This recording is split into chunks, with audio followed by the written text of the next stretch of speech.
진짜 돈 받을 건 아니지? 고모, 둘 다 공짜로 해달라는 말씀이세요? 에이, 그러면 나한테 돈 받으려고 했어? 올케 너무 정없는 거 아니야? 고모, 아무리 그래도 2명씩이나 파마를 하고 하나도 안 주시는 건 그렇죠. 내가 앞으로 단골될 손님 데리고 온 건데 오히려 올케가 나한테 한턱 쏴야지. 정말 1억이야? 가족끼리. 오늘 이야기 속 주인공은 53세 현화정 씨입니다. 그리고 그녀의 시집 식구들에 관한 이야기이죠. 현 씨는 나이 먹고 때 아닌 시집살이를 할 거라고는 생각하지 못했습니다. 명절에 일을 시키는 것이라면 못하겠다 선언하고 안 가면 그만이지만 현 씨의 영업장인 미용실에서 벌어지는 일이니 미용실을 버리고 도망을 가버릴 수도 없었습니다. 남편의 고향으로 내려온 것이 실수였는지도 몰랐습니다. 이사를 하기 전에는 이렇게까지 부대끼며 산 적이 없었기 때문에 서로에 대해서 잘 알지 못했던 것 같았습니다. 미용실을 열자마자 시집 식구들을 잔뜩 끌고 오더니 당당하게 공짜로 해달라는 시누이. 그리고 동네에 아는 사람들은 죄다 데리고 와서 시간을 보내다 가곤 했습니다. 미용실이 아니라 시장통이라도 된 것 같았습니다. 스트레스에 다시 서울로 올라갈까 남편과 진지하게 의논을 하다가 이대로 돌아가는 것도 너무나도 억울해서 안 될 것 같았습니다. 눈에는 눈, 이에는 이가 뭔지 보여줘야겠다고 생각했습니다. 매일같이 서울 깍쟁이라고 놀림을 당했는데 서울 깍쟁이가 어떻게 복수를 하는지 친절히 보여주기로 했습니다. 현 씨는 서울에서 20년간 미용실을 운영했습니다. 20대 때부터 미용사 일을 했는데 30대에 첫 미용실을 차리고 그 뒤로 쭉 서울에서 일을 했습니다. 그러다가 남편이 퇴직을 하면서 중대한 결정을 하게 되었죠. 당신은 괜찮겠어? 거리가 멀어서 서울에 오가기도 힘들고 시골이라 심심하기도 할 텐데. 이 나이에 뭘 얼마나 더 활동적으로 살려고? 나도 한가한 곳 가서 지내보고도 싶어. 애들도 자주 못 보잖아. 애들 커서 다 자기 앞가림 하면서 살잖아. 어차피 바빠서 자주 보지도 못하는데 뭐. 난 괜찮아. 거기서 조그만 미용실도 하나 차릴 생각인데 쉬지 않고? 그냥 뭐 장사 잘 안 돼도 용돈 벌이 정도는 하면서 살면 좋지. 벌써 은퇴할 나이도 아니고 시골이면 할머니들 머리 잘 볶으면 거기서 인기인 되는 거 아니야? 현 씨의 웃음에 남편도 안심한 표정을 지었습니다. 남편이 퇴직한 후에 고향 친구와 함께 사업을 하려고 하는데 현 씨가 걱정인 모양이었습니다. 현 씨는 서울에서 나고 자랐기에 적응하지 못할까봐 그런 듯 했지만 현 씨는 말려는 그곳에서 남편과 오순도순 지내는 것도 나쁘지 않겠다 싶었습니다. 아니, 오히려 복잡한 도시를 벗어나 새로운 곳으로 떠날 생각에 들뜰 때도 있었습니다.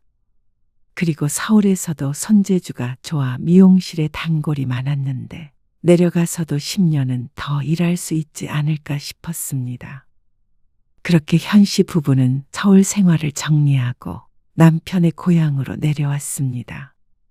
그리고 읍내에 작은 미용실을 오픈했습니다. 새가 싸서 다른 직원은 없지만 미용실 자체는 널찍한 편이었습니다. 인테리어는 나무 느낌이 따뜻했고 한켠에는 테이블과 소파를 뒀습니다. 현 씨가 평소에 식물을 참 좋아했는데 곳곳에 놓인 화분들이 마음에 쏙 들었죠. 그렇게 현 씨는 새로 정착한 시골 동네에서 다시 한번 미용실 사장이 되었습니다. 사장님, 손님 많겠어요. 동네에 새로 미용실이 생겼다며 들어온 손님이었는데 머리가 마음에 들었는지 드라이를 받으며 칭찬했습니다. 현 씨는 미소를 지으며 드라이기 소리 사이로 대답했습니다. 새로 생긴 미용실이라 궁금해서 그런지 많이들 오시더라고요. 서울에서 왔으면 뭐가 달라도 다르겠죠. 첫 오픈 후 얼마 지나지 않았는데 그래도 손님이 꽤나 있었습니다. 서울에 있을 때처럼 종일 바쁜 것은 아니었지만 시작이 나쁘지 않았습니다. 북적일 정도로 장사가 잘 되는 것까지는 바라지 않았고 그냥 하루하루 심심하지 않게 살아갈 정도면 된다고 생각했죠. 손님이 가고 잠시 쉬고 있는데 딸랑 종소리와 함께 문이 열렸습니다. 그리고 문틈으로 빼꼼 내비친 얼굴에 현 씨는 속으로만 남몰래 한숨을 쉬었습니다. 옳게. 바빠? 이어 익숙한 목소리가 들렸습니다. 첫째 신우이였습니다. 남편의 큰 누나라 현 씨보다는 나이가 훌쩍 많았습니다. 그래서 현 씨가 늘 대하기 어려워하던 상대였죠. 고모 오셨어요? 현 씨가 웃으며 신우이를 맞았습니다. 신우이가 미용실 안을 둘러보며 혀를 찼습니다. 장사는 되나? 아무래도 서울이랑 다르지? 손님은 계속 오셔요. 달라도 적응하고 있어요. 적응? 서울 깍쟁이가 여기 적응하기 쉽지 않을 텐데? 시골 사람들이 더 얄짤없는 거야. 한 번 와서 별로면 다신 안 오지. 가시가 있는 말에 현 씨는 그냥 웃어 보였습니다. 오픈 때도 와서 비슷한 소리를 하더니 마치 잘 안 되길 바라기라도 하는 것 같았습니다. 시누이들도 그렇고 시어머니가 이쪽에 살다 보니 매일같이 얼굴을 비쳤습니다. 그 중에서도 첫째 시누이가 으뜸이었습니다. 미용실 근처에 장이 서는데 그 핑계로 하루에 한 번씩은 꼭 들르곤 했죠. 이런 건 예상에 없던 일이라 현 씨는 많이 당황하는 중이었습니다. 어쩐 일로 오셨어요? 어쩐 일은 우리가 꼭 무슨 일이 있어야만 방문하는 사이였나? 가족인데. 커피 한 잔 드려요? 아니, 커피는 아까 마셨고. 오늘은 머리 좀 볶아볼까 하는데. 시누이의 말에 현 씨가 그녀의 머리를 보았는데 파마를 한 지 오래된 것 같아 보이지 않았습니다. 좀 더 있다가 하셔도 되겠는데요? 아니야. 조금 풀린 것 같아서 신경 쓰여서 그래. 자연스럽게 착석하는 시누이를 현 씨가 일으켜 세웠습니다. 가운부터 입으셔야죠. 현 씨는 벌써부터 힘들었습니다. 1시간 반 동안 시누이의 수다를 빙자한 잔소리를 들어야 하기에 각오가 필요했습니다. 평소엔 다른 손님과 대화하는 척이라도 하는데 오늘은 손님이 시누이였으니 말이죠. 내가 노파심에 하는 얘긴데. 시골에서는 동네 사람들이랑 잘 지내야 해. 서울물 먹었다고 거들먹거리고 그러면 안 돼.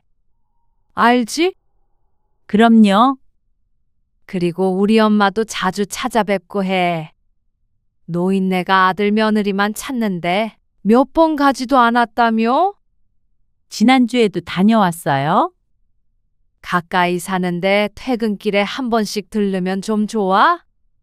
그러는 시누이에게 매일 퇴근길에 시어머니를 찾아뵙고 가라고 하면 잘도 좋아하겠다 싶었습니다. 물론 속으로만 생각했습니다. 그리고 한참을 내내 거리다가 머리가 다 됐을 때 안도의 한숨을 쉬었습니다. 드디어 해방됐다고 생각했죠. 그래도 머리는 잘하긴 하네. 도시 스타일이야. 그래요? 그런데 시누이가 의문스러운 표정을 지었습니다. 그리고 결제하려는 기색은 없었습니다. 현 씨는 아차 싶었습니다. 그래도 시누이인데 공짜로 해줘야 하는 건가 싶었죠. 고모, 돈은 안 받을게요. 어머, 그럴까? 하긴 가족끼리 무슨 돈이야. 네. 조심히 가세요. 갈게. 내일 또 올게. 이미 머리도 했는데 내일 또 오겠다는 말에 현 씨는 어색한 웃음으로 대답했습니다. 하지만 표정을 읽은 기색은 없었습니다. 신우이가 들어왔던 것처럼 딸랑 종소리를 내며 문 밖을 나섰습니다. 현 씨는 진이 빠지는 것 같아서 소파에 몸을 푹 묻었습니다. 차라리 진상 손님을 상대하는 게 더 편할 것 같았습니다. 빠마 좀 하려고 하는데 그때 손님이 문을 열고 들어왔습니다. 현 씨는 황급히 몸을 일으켰습니다. 그 뒤로도 신우이는 참 자주도 찾아왔습니다. 집에서 남편 얼굴을 보는 만큼 신우이의 얼굴을 보면서 사는 것 같았습니다. 용건은 다양했고 전혀 용건이 없을 때도 있었습니다. 이건 뭐야? 아, 집에서 옥수수 쪄왔어요. 점심에 먹으려고요. 밥도 안 먹고 요새 입맛이 별로 없어서요. 갱년기 아니야? 테이블 한켠에 올려뒀던 옥수수를 신우이가 허락도 없이 집어먹었습니다. 하나를 반으로 잘라 두 쪽을 가져왔는데 그거 하나를 홀랑 먹어버리는 것이었습니다. 아무리 입맛이 없어도 옥수수 하나쯤은 점심으로 먹을 수 있는데 어이가 없었습니다. 그 뒤로도 종종 그런 일이 있었고 그래서 얼마 뒤에는 간식을 넉넉하게 싸왔더니 아는 사람들에게 나눠주겠다며 또 홀랑 가져가 버렸죠. 그러니까 이제 현 씨는 올케 소리만 들어도 자동으로 한숨이 나왔습니다. 그러던 어느 날이었습니다. 올케 나왔어. 오셨어요. 손님 없네. 5분 전에 손님이 나갔는데 타이밍도 잘 맞췄습니다. 그런데 신우이 뒤로 사람들이 줄줄이 들어왔습니다. 어서 오세요. 어머, 올케. 내 친구들이야. 아, 그래요? 이제는 놀러 오는데 친구까지 대동했나 싶었습니다. 그런데 신우이가 말을 이었습니다. 내 머리 올케가 해줬다니까. 잘 말았다고 다들 난리더라고. 그래서 내가 시간 내서 데리고 왔지. 잘했지? 웬일로 손님을 소개해줬나 싶었습니다. 그래서 현 씨는 밝게 웃으며 말했습니다. 여기 앉으세요. 신우이 손님 둘을 의자로 안내했습니다. 신우이는 잡지를 펼치며 소파에 편히 앉았습니다. 손님 중 한 명이 거울 앞에 앉아 물었습니다. 저 언니가 자랑 엄청 하더라고요. 서울에서 미용실 오래 했다면서요? 현 씨가 대답하기도 전에 신우이가 말을 가로챘습니다. 그렇다니까. 20년 넘게 했을 거야. 아마. 그치? 올케? 네. 맞아요. 그러니까 나이 먹고도 미용실 차릴 생각을 하지. 솔직히 누가 요새 나이든 미용사 있는 데로 가? 아무리 시골이라도 감각 있고 젊은 사람한테 머리 맡기고 싶지. 그건 그렇지. 그래도 언니 머리 너무 잘 됐잖아. 그러니까 늙어서 입에 풀칠하고는 사는 거지. 신우이는 소파에 앉아서 머리를 하는 두 사람과 쉬지도 않고 대화를 나눴습니다. 종종 어르신들이 오면 소파에 쭈르륵 앉아서 이야기꽃을 피우곤 하는데 그게 신우이가 되니까 불편한 마음이 컸습니다. 자기들끼리만 얘기하는 게 아니라 자꾸만 대화 주제에 현실을 끼워 넣으니 말이죠. 여기 올케 결혼할 때 우리 엄마가 얼마나 반대했다고. 우리 엄마가 아들 교육에 얼마나 열을 올렸는데. 미용사랑 결혼한다고. 우리 엄마는 미용실이나 다방이나 비슷하다고 생각하니까. 뭐? 어떻게 그렇게 생각하시지? 옛날 노인네라 그렇지 뭐. 빨간 루즈 바르고 머리 뽀글뽀글 볶고 다닌다고. 그러면서 깔깔깔 웃는데 왜 이렇게 듣기가 싫은지 몰랐습니다. 늘 그랬습니다. 자신의 남동생만 잘났고 현 씨는 남동생 덕에 미용실 차리고 잘 먹고 잘 산다고 생각했죠. 현 씨는 아무 말도 하지 않았습니다. 얼마 내면 돼요? 서울 미용실 가격 받을까봐 무섭네. 머리가 끝나자 손님 중 하나가 카드를 꺼내며 물었습니다. 현 씨가 카드를 받아들려고 하자 어디선가 손이 불쑥 튀어나왔습니다. 에이, 이건 내가 알아서 할게. 언니가 내주게? 대신 커피 쏴. 그러자 여자 둘은 좋다고 웃으며 인사를 하고 나갔습니다. 요 옆에서 커피 사고 있어. 인사만 하고 금방 갈게. 여자들에게 말을 한 신우이가 닫히는 문을 보고는 현 씨를 돌아봤습니다. 현 씨는 신우이가 카드를 내밀기를 기다렸습니다. 그런데 신우이가 웃으며 말했습니다. 진짜 돈 받을 건 아니지? 고모, 둘 다 공짜로 해달라는 말씀이세요? 에이, 그러면 나한테 돈 받으려고 했어? 올케 너무 정없는 거 아니야? 코까지 찡긋하며 웃는데 그 표정이 얼마나 가증스럽던지 현 씨는 속에서 화가 치밀어 올랐습니다. 신우이 본인의 머리는 모르겠지만 데리고 온 친구들까지 공짜로 해달라는 건 너무한 게 아닌가 싶었습니다. 고모, 아무리 그래도 2명씩이나 파마를 하고 하나도 안 주시는 건 그렇죠? 현 씨도 바보는 아니었습니다. 신우이니까 참았던 것인데 참으니까 한도 끝도 없는 것 같았습니다. 내가 앞으로 단골들 손님 데리고 온 건데 오히려 올케가 나한테 한턱 쏴야지. 현 씨로서는 이해하기 힘든 말이었습니다. 정말 1억이야? 가족끼리. 신우이는 막무가내였습니다. 그리고 그때 또 다른 손님이 들어왔습니다. 머리 좀 자르려고 하는데요. 그래서 현 씨는 할 수 없이 신우이를 보냈습니다. 돈은 받지 않은 채로 말이죠. 신우이는 기분이 상했는지 셀쭉거리는 표정으로 나갔습니다. 하지만 자신이 쏜 척하며 커피를 얻어먹을 테죠. 그놈의 가족. 현 씨 같았으면 오히려 더 팔아주기 위해서 꼭 돈을 냈을 것이었습니다. 내지 말라고 해도 말이죠. 하지만 한번 그렇게 돈을 안 받으니 신우이는 상습범이 되었습니다.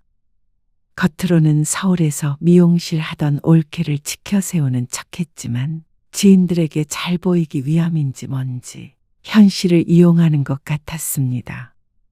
그리고 보름쯤 뒤 현 씨의 미용실은 또다시 예상치 못한 방문객들로 북적였습니다.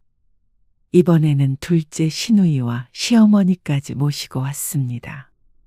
80 중반의 시어머니는 천천히 미용실 안을 둘러보았습니다.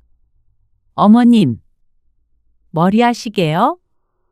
엄마도 파마하실 때 됐어. 엄마, 여기 앉아요. 작은 신우이도 자연스럽게 그 옆에 자리를 잡고 앉았습니다. 아, 조금 있다가 예약 손님 오시는데. 예약? 동네 미용실에서 그런 것도 해야 해? 우리가 먼저 왔는데 30분 있다가 와요. 그 전에 얼른 약 바르고 하면 되지. 우린 괜찮아. 우리 머린 천천히 하면 되니까 신경 쓰지 마. 현 씨는 당황했지만 성심성의껏 시집 식구들의 머리를 해주었습니다. 염색도 해야 해. 알겠지? 네, 신우이는 미용실 안을 제 집이냥 돌아다녔습니다. 스스로 커피도 타고 과자 바구니를 뒤지기도 했습니다. 그러다가 예약자 명단에 떠있는 노트북도 가만히 들여다보았죠. 장사가 그래도 꾸준히 되는가 보네. 네. 되긴 해요. 부지런히 벌어야지. 시어머니가 말했습니다. 아범이 그동안 고생 많았으니까 나이 들어서는 여자도 돈벌이를 해야지. 현 씨는 평생 맞벌이를 안 한 적이 없었는데 어떻게 된 게 시집 식구들은 현 씨를 놀고 먹는 사람이라고 생각하는 듯 했습니다.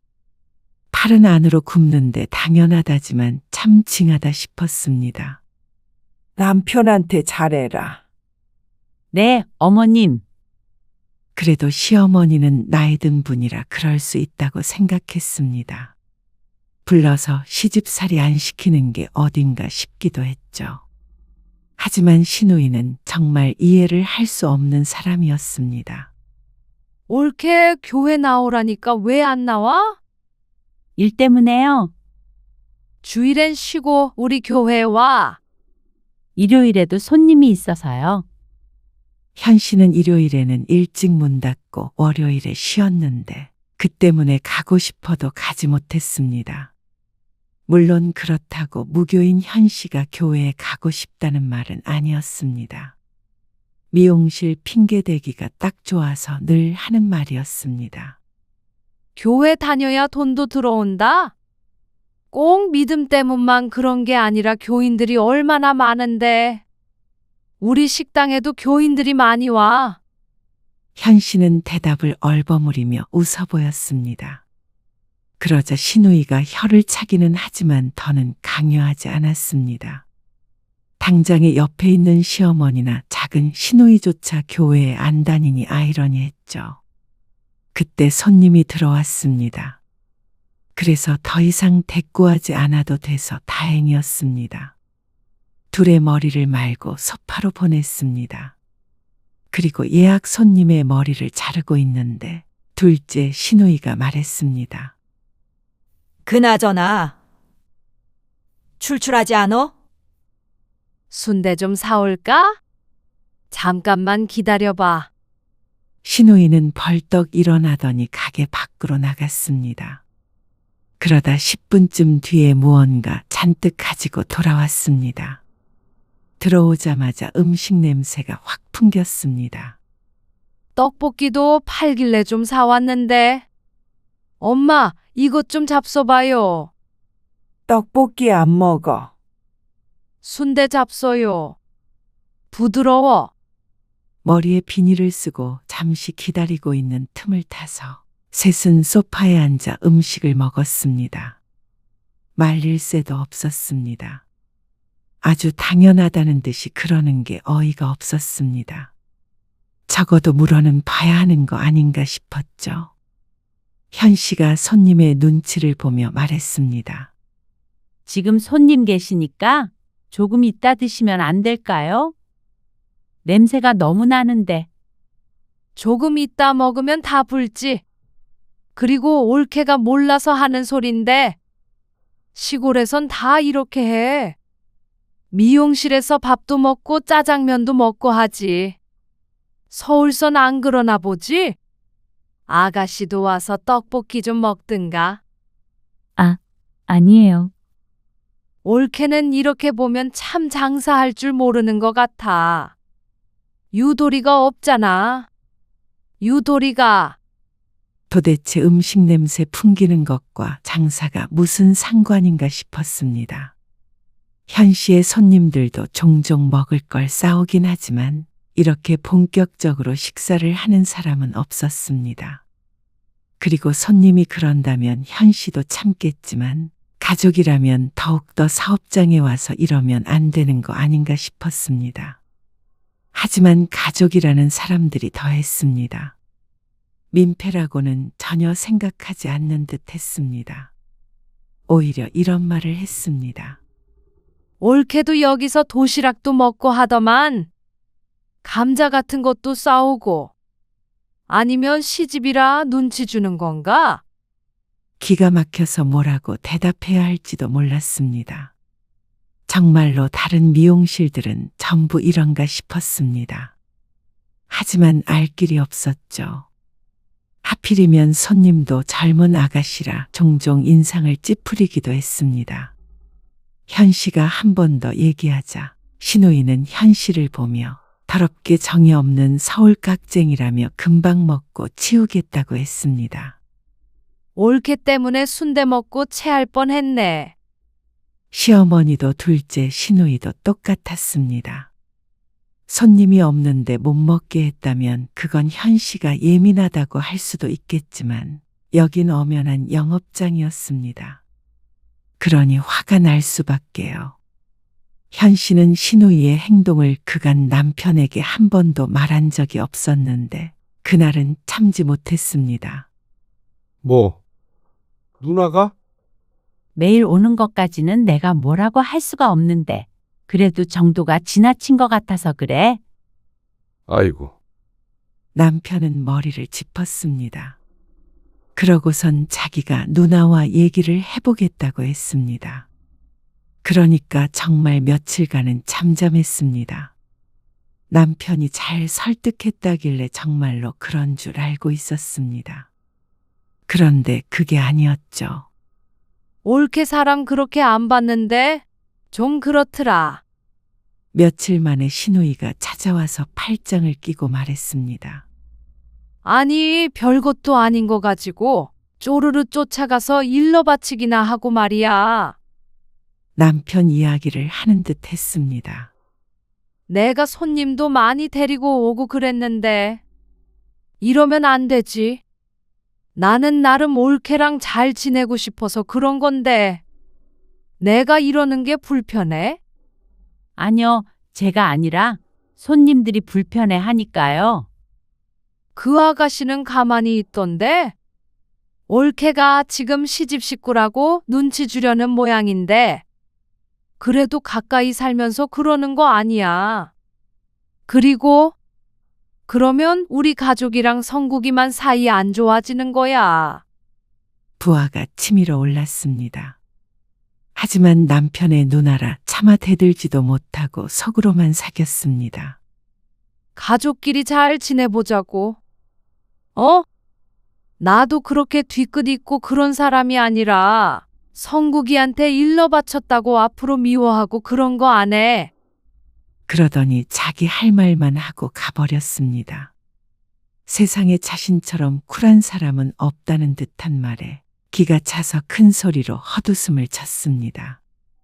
도대체 현 씨의 남편과 남매라는 게 믿어지지가 않았습니다. 그리고 그동안 자신들이 서울에 살았던 게 다행이라고 생각했죠. 신혼 초부터 이렇게 가까이 살았으면 아마 현 씨는 지금쯤 혼자 살고 있지 않았을까 생각했습니다. 그래도 양심이 조금은 있는지 시누이는 한동안 잠잠했습니다.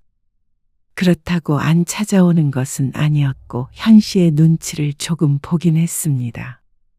아마 남동생의 눈치였겠지만 말이죠. 그리고 물론 시간이 지날수록 그 약발도 서서히 떨어져 갔습니다. 요새 장사 잘 된다더라. 네. 손님 많아졌어요. 요 옆에 방앗간 우리 교회 다니거든. 하루에 10명은 머리 볶는 것 같다고 그러던데. 정말이야? 현 씨는 그 말에 어깨를 으쓱하며 웃었습니다. 더 대답했다가는 한 달에 얼마 버냐 하며 꼬치꼬치 캐물을 걸 알았습니다. 지난번부터 상당히 관심이 많아 보였습니다. 나도 장사나 해볼까? 무슨 장사요? 아니, 뭐든. 동네 사람들이나 교인들이 와줄 테니까 돈은 벌 거 아니야. 옳게 하는 거 보니까 쉬워 보이는데 뭐. 식당이나 해봐. 쉬워 보인다는 말에 현 씨는 뒤를 돌아 얼굴을 일그러뜨렸습니다. 말은 쉽지. 속으로만 생각했죠. 그런데 정말로 몇 달 뒤에 식당을 개업할 줄은 몰랐습니다. 원래 장사를 하던 식당을 인수해서 음식 메뉴만 바꿨습니다. 그리고 현 씨의 미용실과는 5분도 떨어져 있지 않은 곳이었습니다. 현 씨는 누구보다도 기뻐했습니다. 시누이가 바라던 일을 하게 돼서 기쁜 것이 아니라 이제 좀 바빠지면 현 씨의 미용실에 찾아오지 않겠거니 생각해서 너무 좋았죠. 하지만 그것도 처음 몇 주뿐이었습니다. 어쩐 일로 오셨어요? 식당은 어떻게 하고요? 아줌마 있잖아. 지숙이 아빠도 있고. 손님 없어요? 곧 점심시간인데. 아이고, 팔이 날린다. 팔이 날려. 신우이는 소파에 털썩 기대앉았습니다. 나 머리 해야 하는데. 그러더니 은근한 목소리로 말했습니다. 손님 없는 거 아니야? 참 안타깝게도 예약도 없었습니다. 오늘따라 한산했는데 어떻게 알고 온지 몰랐습니다. 앉으세요. 차라리 얼른 하고 보내자 싶어서 얼른 가운을 둘렀습니다. 그런데 10분도 안 돼서 손님이 왔죠. 나는 천천히 하고 여기 손님 받아. 웬일로 그런 배려를 해준다 싶었습니다. 요 근처에 정 많은 밥상이라고 식당 오픈했는데 한번 와서 잡숴봐요. 아, 식당이요? 우리 집 양반이 직접 농사 지은 걸로 나물도 만들고요. 내가 찌개를 진짜 잘 끓이거든. 맛이 좋아. 한번 와요. 아, 네. 갈게요. 이거 머리하고 바로 가요. 네? 진짜 맛있다니까 그러네. 현 씨가 파마약을 가지러 간 사이에 신우이가 또 손님을 괴롭히고 있었습니다. 적당히 홍보하는 것이야 당연히 그러려니 하는데 젊은 손님이 무척 당황스러워 보였습니다. 현 씨가 신우이를 작게 부르자 그제서야 말을 멈췄는데 그때 또다시 손님이 들어왔죠. 카트하러 오셨나 보다. 저기 정 많은 식당 알아요? 새로 오픈한 식당인데 한번 와서 잡숴봐요. 여기 미용사가 우리 올케거든요. 우리 올케 봐서 내가 서비스로 음료수 드릴게. 자꾸만 손님이 들어오자 이제는 신우이가 머리하는 걸 포기하고 소파에 앉았습니다. 그러면서 들어오는 사람마다 붙잡고 정 많은 식당을 홍보했습니다. 머리 끝나면 내가 식당 앞까지 모셔다 드릴까? 아이고, 알았다니까 이 아줌마가 자꾸만 그러네. 급기야 손님이 짜증까지 냈습니다. 아니, 싫으면 싫다고 하면 되지 왜 난리야. 영감탱이가. 뭐? 영감탱이? 고모? 이만 가시고 나중에 다시 오세요. 네? 손님? 죄송해요. 신우이가 그제서야 궁시렁거리면서 미용실을 나섰습니다. 그러자 나이가 지긋한 손님이 저러면 누가 미용실에 오겠느냐며 한마디 했죠. 그리고 신우이의 기행은 거기서 끝이 아니었습니다. 어느 날 찾아온 손님이 머리를 다 하고 나서 황당한 말을 했습니다.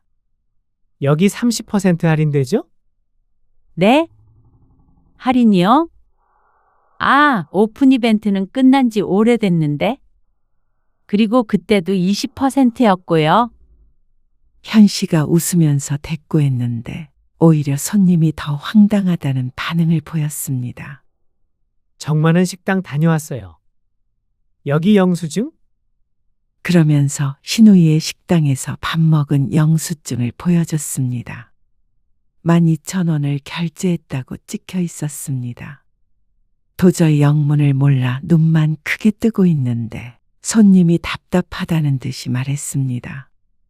정 많은 식당에서 식사하면 이 미용실 30% 할인해준다고 홍보했잖아요. 사기예요? 그러면서 식당 문 앞에 그렇게 쓰여 있었다면서 화를 냈습니다. 그래서 현 씨는 다급히 신우이에게 전화를 걸었습니다.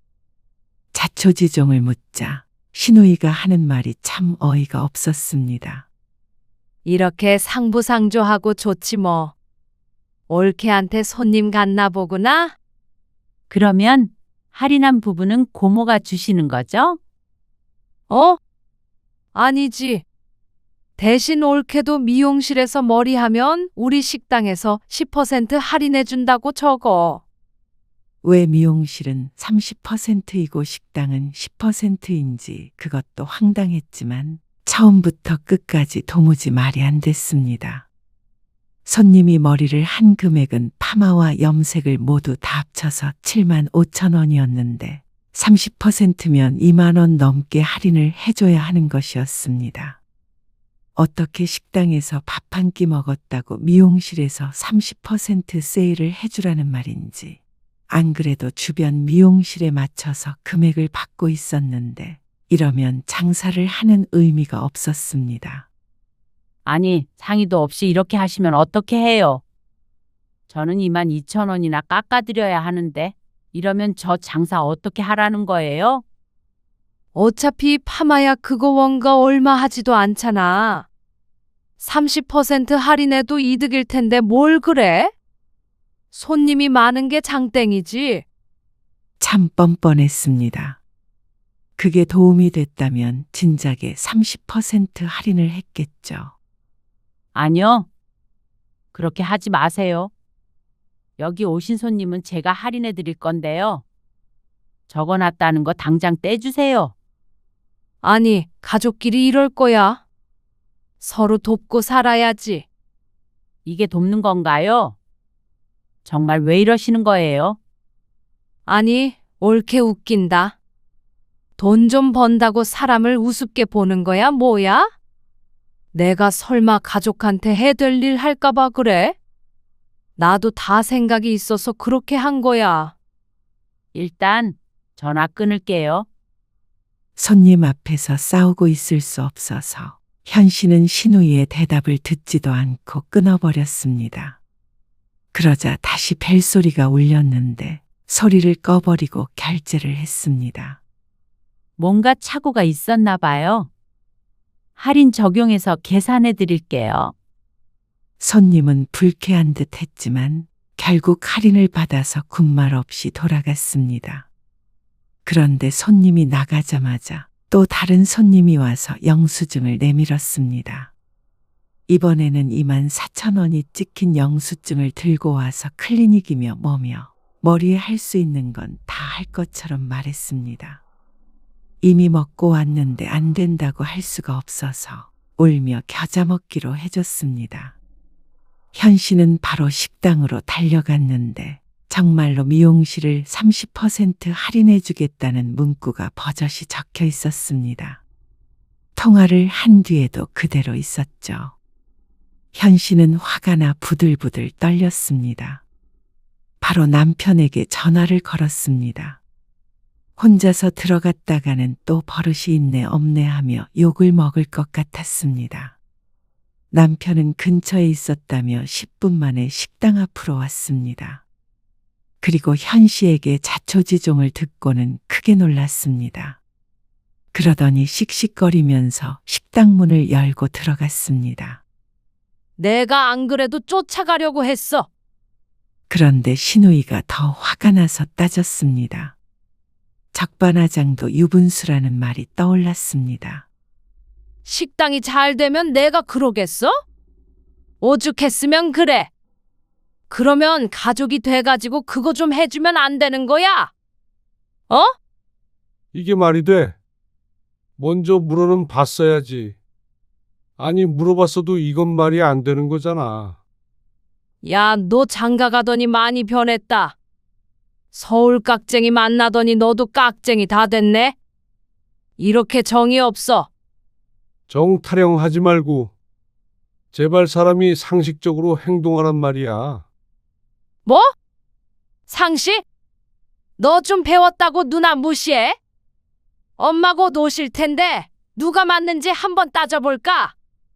남편 고향에 정착해보려고 멀리서 왔으면 누나가 좀 잘해줘야 할 거 아니야? 왜 사사건건 방해를 하냐고. 왜 못 살게 굴어? 다시 확 서울 가버릴까 보다. 참나? 이게 지 마누라 편만 드네? 내가 편 안 들게 생겼어. 와서 돈도 안 내고 머리 한다며. 가족끼리 무슨 돈을 내? 너 우리 집 와서 밥 얻어먹으면 돈 낼래? 도대체가 말이 안 통했습니다. 남편과 신우이는 한참을 싸웠습니다. 손님이 하나도 없었기에 망정이지 동네방네 소문날 뻔했습니다. 시어머니가 오자 싸움이 멈췄는데 역시나 시어머니도 시누이 편이었습니다. 며느리보다는 딸인 셈이었습니다. 또 바른 말을 하려는 남편을 현씨가 말렸습니다. 참, 가족깔이 다 등지게 살게 하려고 작정을 했네. 식당을 나서는 현씨의 뒤통수에 대고 시누이가 끝까지 한마디를 했습니다. 뒤돌아서려는 남편의 팔을 현씨가 꽉 붙들었습니다.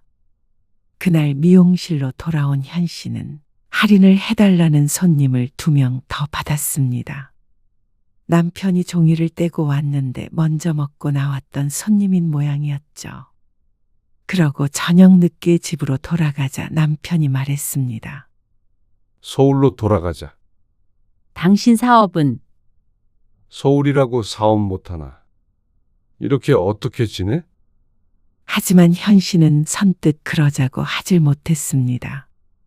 현씨는 시누이만 아니면 나름대로 이 동네에서 잘 적응하고 있었습니다.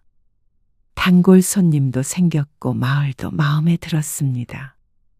날마다 장이 서는 것도 정겨웠고 사람들도 참 좋았죠.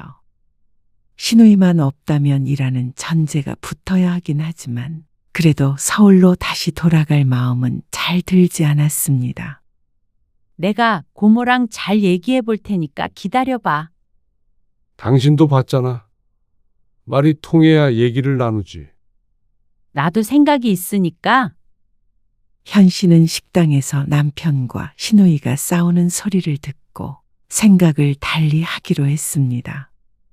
그렇게 가족의 정이 중요하다면 뜻대로 해주자 싶었죠.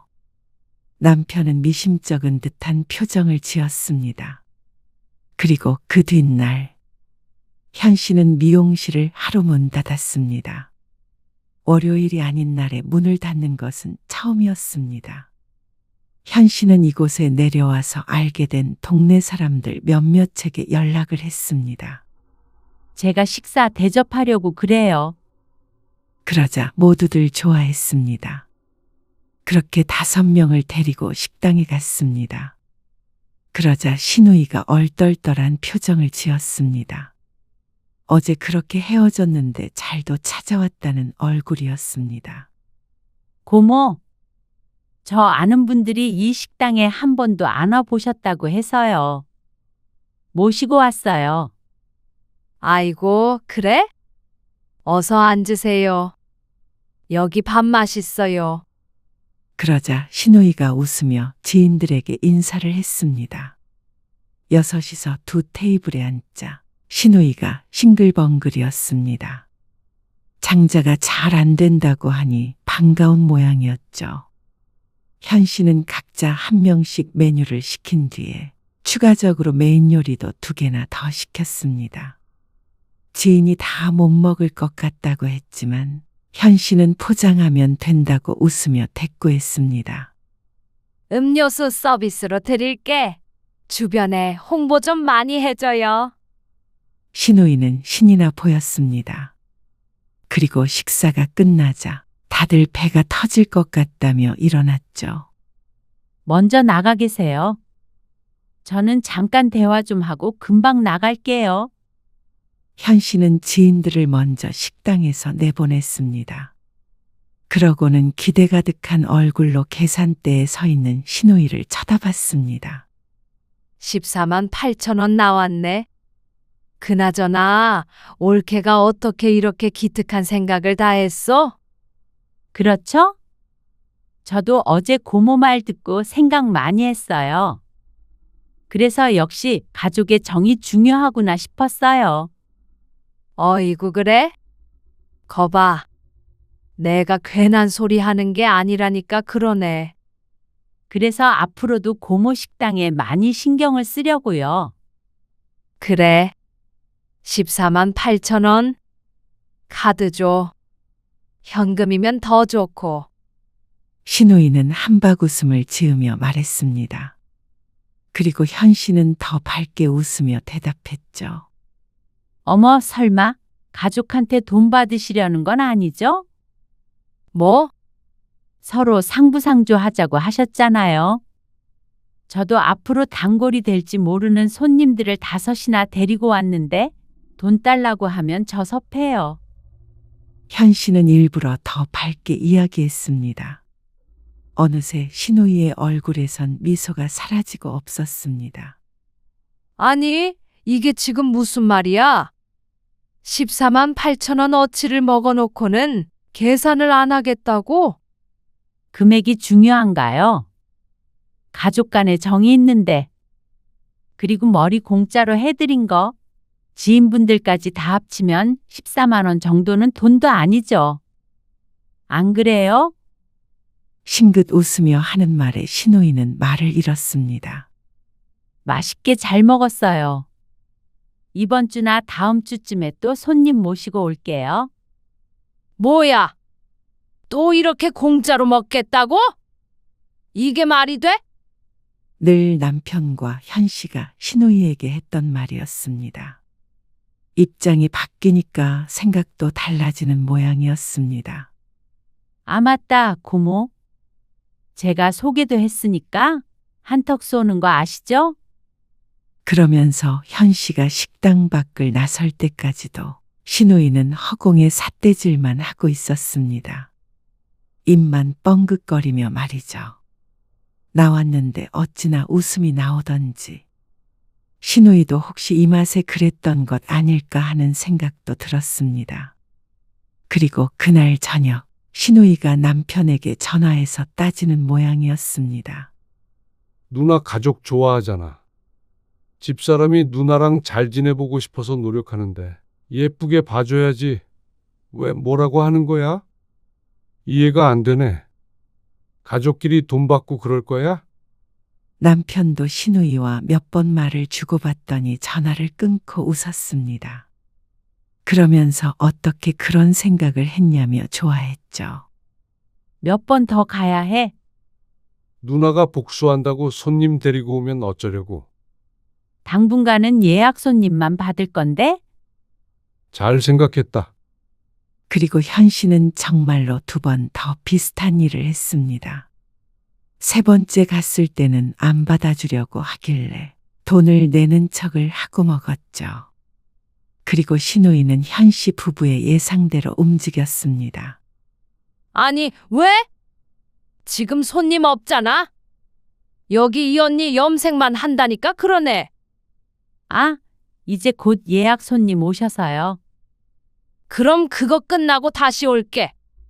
그리고 그 다음에 또 예약이 있어요. 옳게. 어머, 죄송해요. 요즘에 손님이 많아져서 대부분 예약을 하고 오시거든요. 그러니까 신우이가 부들부들 거리는 게 보였습니다. 그러자 이번에는 시어머니에게서 전화가 왔는데 그것도 남편이 원천 차단해 버렸습니다. 어머니, 집사람 하는 일 누나가 방해하게 두면 저희 다시 서울 올라갑니다. 정말이에요. 이번에 집도 다시 알아봤는데 현아 엄마가 말려서 제가 한번 참은 거예요. 그러니까 시어머니가 단번에 물러났습니다. 며느리보다 딸이지만 역시 딸보다는 아들인 옛날 분이었으니 말이죠. 그러자 그 이후로 신우이는 미용실로 찾아오지 않았습니다. 그리고 현 씨도 식당에 가는 걸 멈췄습니다. 더 이상 그랬다가는 신우이의 가게에도 타격이 클 테니 말이죠. 그러자 10년 묵은 체증이 사라진 것 같은 기분이었습니다. 미용실은 다시 현 씨만의 아늑한 공간이 되었습니다. 딸랑 울리는 문소리에 신우이일까봐 깜짝 놀라지 않게 되었죠. 그렇게 몇 달을 지내니 이만하면 됐다 싶었습니다. 현 씨는 남편과 함께 신우이의 식당에 찾아갔습니다. 또 공짜로 먹으려고 왔냐? 아니요. 돈 내고 먹을 거예요. 그래. 그러니까 누나도 머리 하려면 와. 대신 돈 꼭 내고. 진상 같은 행동하지 말고. 뭐? 진상?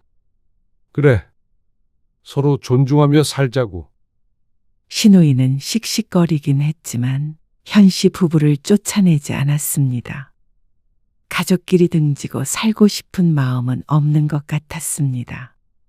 그리고 그건 현 씨도 마찬가지였습니다. 방해만 하지 않는다면 시집 식구들과 자주 왕래하고 지내도 상관없었습니다. 미용실에 오는 것도 말이죠. 그리고 현 씨가 먼저 찾아가자 신우이도 그새 마음이 풀린 모양이었습니다. 며칠 뒤에 미용실에 찾아왔습니다. 예약해야지 돼? 누그러진 말투에 현 씨는 작게 웃었습니다. 아니요. 손님 없으니까 앉으세요. 그리고 염색이 끝나자 신우이가 카운터 위에 현금을 올려놓았습니다. 그러고는 휙 하고 가버렸지만 그게 나름의 화해의 신호 같았습니다. 그 모습이 전처럼 얄미워 보이진 않았습니다. 미우나 고우나 남편의 누나이고 현 씨의 가족이 된 사람이기도 하니까 앞으로도 잘 지내고 싶었습니다. 같이 늙어가는 처제의 얼굴 붉혀서 뭐하나 싶으니 현 씨의 뾰족했던 마음도 좀 둥그레지는 것 같았죠. 어떻게 보면 해피엔딩이라고 할 수 있었습니다.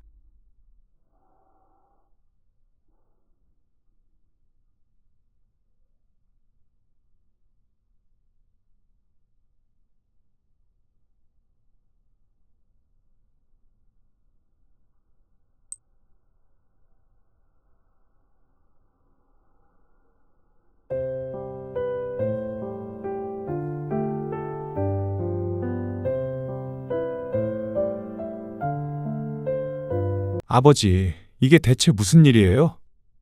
세희가 집에 와서 이상한 말을 하는데. 다 오해야.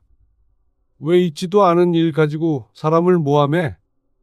세희 정말 뭐 잘못된 거 아니야? 무슨 그런 말씀을 하세요? 내가 그럼 뭐 며느리 모유 수유하는 거 훔쳐보고 싶어하는 그런 변태라는 거야? 그런 말이 아니고요. 물론 안 그러셨겠죠. 근데 세희가 울면서 말을 하니까 믿을 수밖에 없잖아요. 너 나를 뭘로 보는 거야? 그게 아니라면 앞으로는 좀 조심해 주세요. 오늘 이야기 속 주인공은 60세 이석환 씨입니다. 그리고 그의 아들과 며느리에 관한 이야기이죠. 이 씨는 억울해서 제 속을 뒤집어 까 보여주고 싶은 마음이었습니다. 살면서 이렇게까지 분하고 나쁘끄러웠던 적이 없었습니다. 어지간한 일이라면 그러려니 할 수 있었을 텐데 살다 변태라는 소리는 처음 들어봤습니다. 그것도 며느리한테 들은 말이라는 게 문제였습니다. 창피해서 어디다가 하소연을 할 수도 없었습니다. 사소한 오해가 쌓였을 뿐인데 어느 순간부터 이 씨는 며느리의 모유 수유를 구경하려는 세상에 둘도 없는 비정상적인 변태가 되어 있었습니다. 딸은 없지만 딸이 있더라도 볼 생각을 하지 않았을 것이었습니다. 하물며 며느리라니 어느 정신 나간 시아버지가 그런 짓을 할까요? 그런데 아무리 해명해도 듣지 않고 다신 보지 말자는 아들과 며느리. 그리고 그 과정에서 이 씨는 씻을 수 없는 상처를 받았습니다. 많은 사람들 앞에서 망신도 당했고 아들 며느리에게 험한 말을 듣기도 했습니다. 그래서 이 씨도 더 이상은 참을 수 없었습니다. 접근하지 말라는 말에 그렇게 해주기로 했습니다. 아들 며느리의 인생에서 사라져 주기로 했죠. 이 씨는 얼마 전에 퇴직을 했습니다. 앞으로의 계획은 있지만 아내와 1년 정도는 쉬면서 휴식 기간을 갖기로 했죠.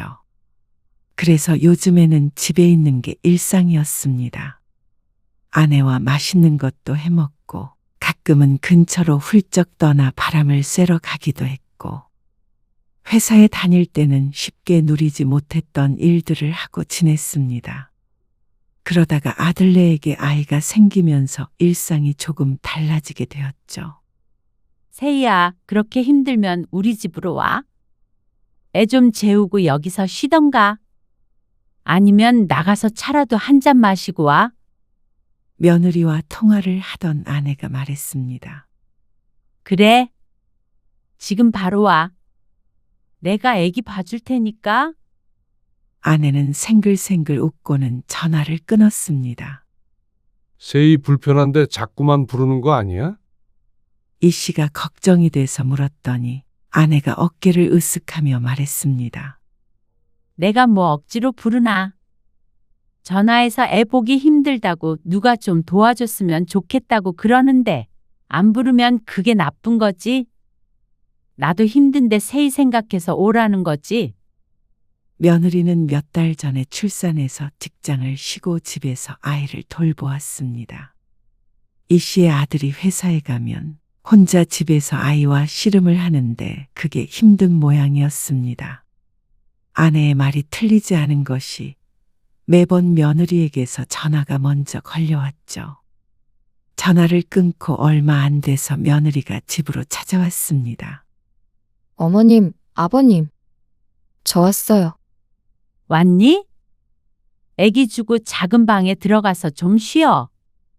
아내가 아이를 받아들며 말하자 며느리가 살았다는 듯이 대꾸했습니다. 감사해요. 잠깐 눈 좀 붙일게요. 그래도 시부모가 어렵지 않은가 보다 싶어서 흐뭇했습니다. 그만큼 애 키우기가 힘든 것이겠지만 말이죠. 1시간 반쯤 며느리는 방에서 나오지 않았습니다. 그동안 이 씨 부부는 아이를 보면서 시간을 보냈습니다. 집안 공기는 평화로웠고 아내는 손주를 보며 좋아했습니다. 바쁘게 살다가 이런 일상을 보내니까 이 씨도 행복했죠. 하지만 이 평화는 오래가지 않았습니다.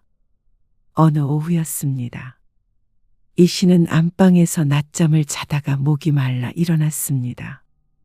거실로 나가려고 몸을 일으켜 세웠는데 거실에서 희미하게 아기 울음소리가 들렸습니다.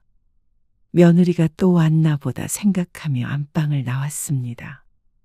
우리 애기 배고팠구나. 이 씨는 안방을 나와 무심코 소파 쪽을 바라보았습니다. 그런데 공교롭게도 며느리가 소파에 앉아 아이에게 수유를 하고 있었습니다. 몸을 살짝 돌리고 있었지만 그래도 충분히 민망한 상황이었습니다. 갑작스러운 상황에 이 씨는 당황했습니다. 그런데 이 씨가 돌아서기도 전에 며느리가 돌아보는 바람에 시선이 마주쳤습니다. 며느리의 눈이 크게 떠졌고 이 씨는 애써 자연스럽게 고개를 돌렸습니다. 아이고, 와 있는 줄 몰랐네. 이 씨는 서둘러 다시 방으로 들어갔습니다. 와 있는 것이야 소리를 듣고 물론 알았지만 애한테 수유를 하고 있을 거라고는 생각하지 못했습니다. 아무 생각 없이 나갔던 스스로를 탓했습니다. 문을 닫았는데 너무 당황한 것 같아서 신경이 쓰였습니다. 별일이 아닌데 큰일처럼 말이죠. 잠시 후 아내가 방문을 두드렸습니다. 여보, 아직 자요? 세이 간다는데 인사 안 할 거예요? 아내는 상황을 모르고 아직까지 이 씨가 낮잠을 자고 있다고 생각한 것 같았습니다. 벌써 가? 낮잠 자는 사이에 온 것이면 온 지 1~2시간 밖에 되지 않았을 텐데 왜 이렇게 빨리 가나 싶었습니다. 그러게. 애기 우유 준다더니. 이 씨가 방을 나오자 며느리는 이미 현관에서 신발을 신고 있었습니다. 그런데 눈이 마주치자 이 씨의 눈길을 피해버렸죠. 그럼 가볼게요, 어머님. 아버님도 안녕히 계세요. 그래. 또 힘들면 와. 조심히 가라. 며느리의 목소리가 평소보다 딱딱했습니다. 서둘러 나가는 뒷모습에 이 씨는 불편한 마음을 감추고 손을 흔들었습니다. 며느리의 말투와 표정 그리고 상황을 봤을 때 참 찜찜했습니다. 문이 닫히고 나서 아내가 말했습니다. 무슨 일 있나? 왜 이렇게 급하게 가는지 모르겠네. 아까 올 때까지만 해도 현우 올 때까지 있겠다고 그러더니. 아까 세이가 애기한테 모유 수유하고 있는데 내가 모르고 거실로 나왔거든. 뭐? 정말? 당신 자고 있는 거 아니었어? 목말라서 깼는데. 근데 어깨를 돌리고 있었어. 눈이 마주치기는 했는데 혹시 그것 때문인가? 어머, 민망해서 가버렸나 보다. 괜히 좀 그러네. 자신은 자다가 방에서 나왔고 그래서 우연히 마주친 것뿐인데 왠지 며느리를 의도치 않게 쫓아낸 것 같아서 미안했습니다. 하지만 이 씨는 이내 그 일을 잊었습니다. 그날 이후로 며느리의 방문 횟수가 줄어들었다는 걸 보름 정도가 지나서야 깨닫게 되었습니다. 그러다 말겠지 생각했습니다. 그 일이 있고 다음날 아내가 며느리에게 해명을 한 것 같았는데 그런데도 발길을 줄인 건 어쩔 수 없는 일이라고 생각했습니다. 더는 뭐라 설명할 수도 없었습니다. 그저 시간이 지나면 잊혀지겠지 생각했습니다. 그리고 정말로 한 달쯤 지나자 며느리는 전처럼 이 씨의 집을 오갔습니다. 그러던 어느 날 주말 점심, 아들 부부가 함께 이 씨의 집을 방문했습니다. 오랜만에 가족 식사였습니다. 아내는 아침부터 정성껏 음식을 준비했습니다. 갈비찜, 잡채, 각종 나물들이 식탁 가득 차려졌습니다. 이 씨도 아들과 이런저런 대화를 나눴습니다. 회사 일, 부동산, 정치 이야기까지. 주제는 다양했습니다. 며느리도 애 때문에 생긴 에피소드 같은 것들을 얘기하며 밝게 웃었죠. 식사를 마치고 과일을 먹고 있을 때 거실 한켠 이불 위에서 자고 있던 손자가 깼습니다. 칭얼거리기 시작하니까 아내가 안고 달래도 소용없었습니다. 애기 배고픈가 봐. 아내의 말에 아들이 시계를 바라보며 말했습니다. 수유 시간 아니야? 그러자 며느리가 고개를 끄덕이며 아기를 안았습니다. 그리고 잠시 망설이더니 이 씨를 바라봤습니다. 가만히 앉아있던 이 씨는 갑자기 눈이 마주치는 바람에 번뜩 정신을 차렸습니다. 그 눈빛이 어찌나 이상하던지 말로 표현할 수 없는 불편함이 담겨 있었습니다. 이 씨는 그 의미를 바로 알아챘습니다. 이 씨가 자리에서 일어나며 말했습니다. 나는 다 먹었으니까 안방에 들어가 있을게. 그럼 나는 이것 좀 치울게. 아무리 시어머니라도 보고 있기는 그랬는지 아내도 자리에서 일어났습니다. 근데 방 안으로 들어와 보니 상황이 조금 이상하다는 생각이 들었습니다. 며느리도 편하게 작은 방에 들어가서 수유를 하는 게 나을 텐데 나머지 사람들을 방으로 쫓아낸 격이니 말이죠. 하지만 오래 걸리는 것도 아니고 아이 때문에 편한 대로 한다는데 그것 가지고 뭐라고 할 수는 없었습니다. 며느리와 아이는 언제든 배려를 받아야 된다고 생각했습니다. 30분쯤 안방에서 할 일 없이 휴대폰만 들여다보고 있었는데 아들이 안방문을 노크했습니다. 아버지, 이제 나오세요. 이 씨는 그제서야 방에서 나올 수가 있었습니다. 그리고 그날 이후로도 몇 번이나 비슷한 일이 반복됐습니다. 전에는 어떻게 젖병에 담아서 먹이는 것 같더니 요즘에는 왜 그런지 몰랐습니다. 직접 먹이는 게 편하다고 그렇게 한다는데 나도 모르지 뭐. 아내가 말했습니다. 자꾸만 자리 비켜줘야 해서 불편해? 아니, 꼭 그런 건 아니고. 나도 그럴 때는 다른 일 하고 그래. 세이 민망하잖아. 아내도 그렇다면 자신은 불평할 처지가 아니었습니다. 하지만 그럴 때마다 며느리의 눈초눈초 받는 것은 괴로운 일이었습니다. 잘못한 것이 없는데도 무언가 잘못한 것만 같은 기분이 들었으니 말이죠. 그래서 이 씨는 더욱더 조심하게 되었습니다. 며느리가 신경을 쓰는 걸 이 씨도 원하지 않았습니다. 하지만 얼마 뒤 일이 이렇게 되려고 며느리가 그렇게 불편한 눈치를 보냈구나 하고 생각하게 되었습니다. 어느 날이었습니다. 이 씨는 며칠째 감기 기운이 있어서 몸이 무거웠습니다. 병원에 다녀오니 그나마 조금 가벼워졌죠. 나가려고? 몸은 괜찮아요? 많이 괜찮아졌어. 집에서 좀 쉬지. 그러고 싶은데 미룰 수가 없어서 그래. 그럼 저녁에 들어와요? 아마 저녁 먹고 들어올 것 같은데. 이 씨는 모임에 나가기 위해서 단장을 했습니다. 낮부터 만나서 골프를 치고 저녁을 먹고 헤어지기로 되어 있었는데 아내가 걱정했죠. 그렇게 외출한 이 씨. 처음에는 괜찮았지만 외출한 지 1시간, 2시간쯤 지났을 때 왠지 몸이 축축 처졌습니다. 열이 나는지 어쩐지 자꾸만 으슬거렸죠. 저 오늘은 먼저 들어가 봐야 할 것 같네요. 이 씨는 외출한 지 얼마 되지 않아서 다시 집으로 돌아와야 했습니다. 돌아오는 길에 약국에 들러서 해열제와 감기약을 샀습니다. 여보, 나왔어. 이 씨의 말에도 집이 조용했습니다. 집에 도착하니 아내는 어디 외출을 했는지 없었습니다. 어디 멀리 나간다는 소리는 없었으니 곧 돌아오겠거니 생각하고 전화는 하지 않았습니다. 이 씨는 옷을 갈아입고 얼른 약을 먹은 뒤에 침대에 누웠습니다. 그나마 누우니까 좀 살 것 같았습니다.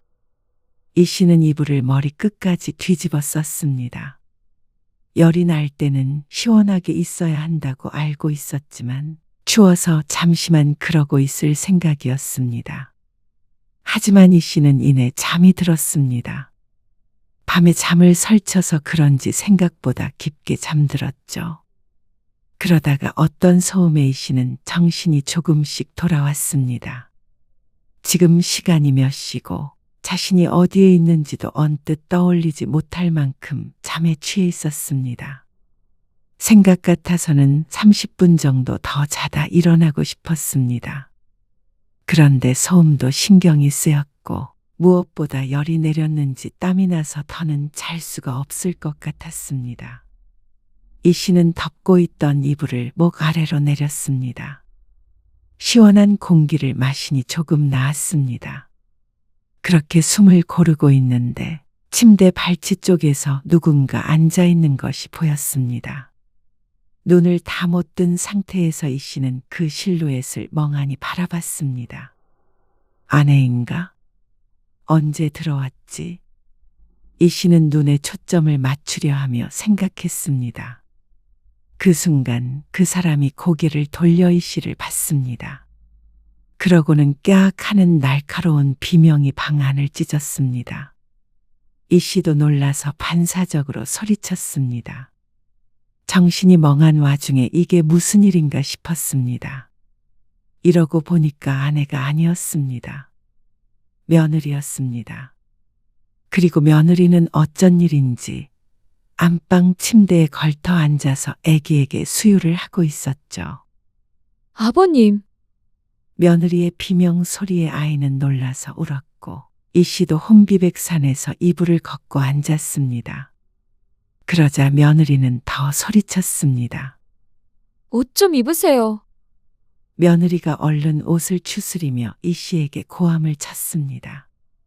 분명 흰 러닝을 입고 있었는데 옷 좀 입으라는 말에 이 씨는 자신이 옷을 벗고 잤나 싶어서 놀라서 밑을 쳐다보았습니다. 다행히 옷은 그대로 있었습니다.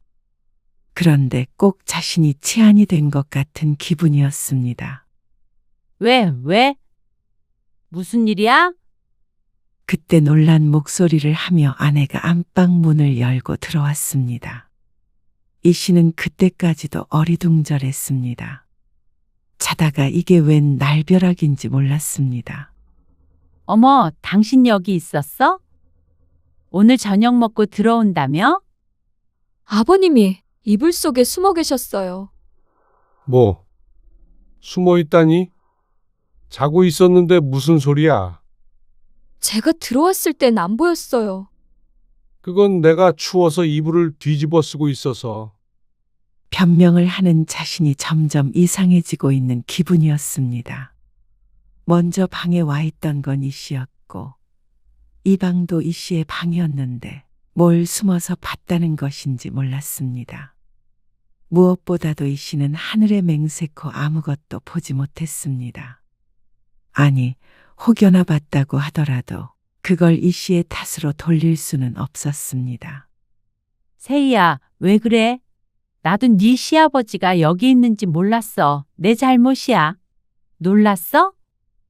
아내가 며느리에게 묻자 며느리가 울먹거리며 말했습니다. 어머님, 아버님이. 말을 하지 않았는데도 자신이 죄인이라도 된 것 같았습니다. 황당했지만 침착하려고 노력했습니다. 아버님이 계속 쳐다보고 계셨어요. 제가 젖물리는 걸. 며느리의 말에 아내의 얼굴이 굳어졌습니다. 이 씨는 어이가 없어서 말을 더듬었습니다. 아니, 그게 아니라 나는 자고 있었어. 일어났는데 누가 앉아 있어서 당신인 줄 알고 본 거고. 내가 뭘 계속 보고 있었다는 거야? 정신이 얼른 안 들어서 누군지도 몰랐는데. 거짓말하지 마세요. 분명히 쳐다보고 계셨잖아요. 며느리가 소리쳤습니다. 이 씨는 억울해서 가슴이 터질 것 같았습니다. 내가 왜 거짓말을 하겠어? 그리고 세희가 집에 온 것도 모르고 있었는데. 그러자 아내는 이 씨를 믿는 눈치였습니다. 정황상 누가 봐도 고의가 아니었고 이 씨가 그럴 사람이 아니라는 걸 아내가 누구보다도 잘 알고 있었습니다. 당신은 왜 집에 있었던 거예요? 아내가 한숨을 쉬며 물었습니다. 추궁하는 느낌보다는 순수한 궁금증인 듯 했습니다. 골프 치다가 몸이 너무 안 좋아서 먼저 들어왔어. 약국에서 사온 약 먹고 잠들었는데 일어나 보니까 이 상황이잖아. 그러는 세희는 왜 안방에서 이러고 있어? 내가 편하게 침대에 앉아서 하라고 했지. 나 지금 거실 청소 중이라 먼지 날릴까 봐. 작은 방도 있잖아. 거기 이불도 다 걷어놨어요. 이 씨는 한숨이 나왔습니다. 세희야, 아무래도 오해인 것 같아. 아내가 이 씨 대신 며느리에게 변명을 해주었습니다. 그런데도 며느리는 인정하지 않고 따졌습니다. 아버님 계신 줄 모르고 들어오긴 했지만 아버님도 입을 내리고 저를 빤히 쳐다보고 계셨다고요. 아내는 두 사람 사이에서 당황한 표정으로 서 있었습니다. 이 씨는 답답해서 머리를 쥐어뜯었습니다. 누군가에서 본 거라니까 그러네. 그리고 등 돌리고 있는데 뭘 자꾸 빤히 봤다는 거야. 봐도 등짝 보이는데. 살짝 옆으로 앉아 있었어요. 충분히 보이는 각도였어요. 막무가내로 우기는 며느리 때문에 이 씨는 할 말을 잃었습니다. 본인이 못 봤다는데, 하지만 우기는 데는 장사 없었습니다. 며느리는 아이를 안고 거실을 향했습니다. 아내가 따라가며 달래려 했지만 소용없었습니다. 어머님, 저 오늘은 그만 갈게요. 너무 충격받아서. 문이 쾅 닫혔습니다. 이 씨는 침대에 주저앉았습니다. 아내가 돌아와 한숨을 쉬었습니다. 아니, 여보. 내가 미쳤다고 일부러 그런 짓을 하겠어. 황당한 건 나야. 알죠? 세희가 예민했나 보네. 내가 세희한테 전화해 볼 테니까 너무 걱정 마요. 지난번에도 그러더니 왜 또 이런 일이 있는지 모르겠어. 아니, 그리고 내 집에서 내 마음대로 있지도 못해. 차라리 우리 집에 올 거면 분유를 타오던가 그러면 되잖아. 그러니까요. 이 씨도 화가 났습니다. 그동안 며느리를 많이 배려했다고 생각했는데 웬 변태 취급을 하니 말이죠. 며느리가 있는 방에 이 씨가 문을 열고 들어간 것도 아니었고 피해자는 오히려 이 씨였습니다. 내가 괜히 안방으로 들어가라고 해서는 나도 당신이 있을 거라고는 생각을 못했지. 아내도 스스로를 탓했습니다. 아내가 조금 시간이 지나서 며느리에게 전화를 걸었지만 받지 않았습니다. 일부러 피하는 게 분명했습니다. 그리고 그날 저녁 아들에게서 전화가 왔습니다. 아버지, 이게 대체 무슨 일이에요? 세희가 집에 와서 이상한 말을 하는데. 변명을 하기도 전에 한숨이 터져 나왔습니다. 이 씨는 왜 이런 변명을 해야 하는지도 몰랐습니다. 하지만 입 다물고 있다가는 이상한 오해를 살 것 같아서 하는 수 없이 아내에게 했던 얘기를 그대로 들려주었습니다. 그래도 왜 오해받을 행동을 하셨어요? 아들도 난감한 듯 중얼거렸지만 그 안엔 이 씨를 타박하는 기색이 있었습니다. 세희한테는 제가 잘 말해볼게요. 다음부터는 조심해 주세요. 그 말에 이 씨도 화가 나서 따졌습니다. 조심할 사람은 내가 아니라 세희 아니니?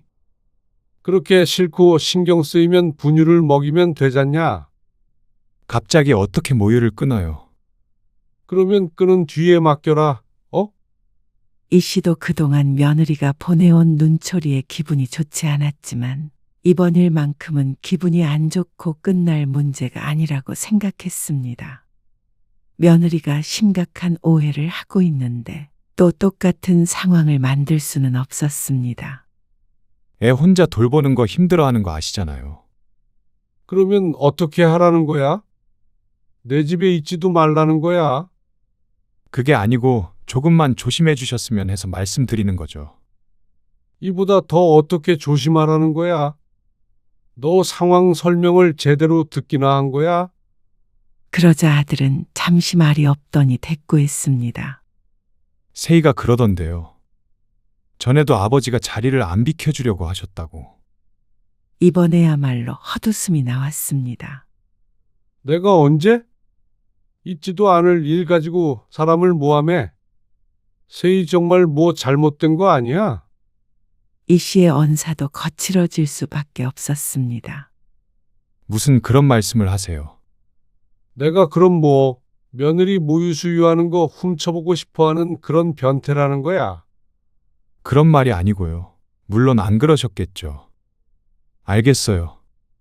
저도 아버지가 그러셨을 거라고는 생각 안 해요. 세희가 오해했겠죠. 그래도 좀 이해해 주세요. 오해는 풀면 되는 거잖아요. 나는 오해 없어. 세희만 날 오해하고 있는 거지. 그러니까 제가 잘 얘기해 볼게요. 그렇게 전화를 끊었는데 기분이 상당히 나빴습니다. 놀란 건 알겠지만 왜 자신이 자꾸 이런 말을 들어야 하는지 몰랐습니다. 아들은 며느리의 오해를 풀어준다고 했지만 며느리는 그날 이후로 발길을 끊었습니다. 아내는 그런 며느리를 걱정했고 이 씨는 속으로 차라리 잘 됐다고 생각했습니다. 며느리가 자꾸 집에 오는 것도 사실 이 씨 부부가 애를 봐주기 위함이었는데 도움을 주는 입장인데도 앞으로도 그런 불편한 상황이 지속되는 걸 원하지 않았습니다. 애초에 그런 상황이 없다면 오해할 일도 없었으니 말이죠. 그리고 그렇게 며느리가 오지 않게 된 지 몇 주 지나지 않아서 아내가 아들네 집에 호출당했습니다. 또 가는 거야? 그러면 어떡해요? 애가 아주 죽어가는 목소리로 전화를 하잖아. 아무리 그래도 매일 부르는 게 어디 있어. 어느 정도는 자기가 볼 생각을 해야지. 오죽 힘들면 시엄마한테 전화를 하겠어요. 이해해야지. 아이 데리고 외출하는 게 힘들기 때문에 며느리가 이 씨의 집에 방문했을 때는 일주일에 2번 정도가 고작이었는데 이제는 매일같이 아내를 불렀습니다. 그러다 보니 정작 아내와 이 씨가 함께 보내는 시간은 훨씬 줄어들 수밖에 없었습니다.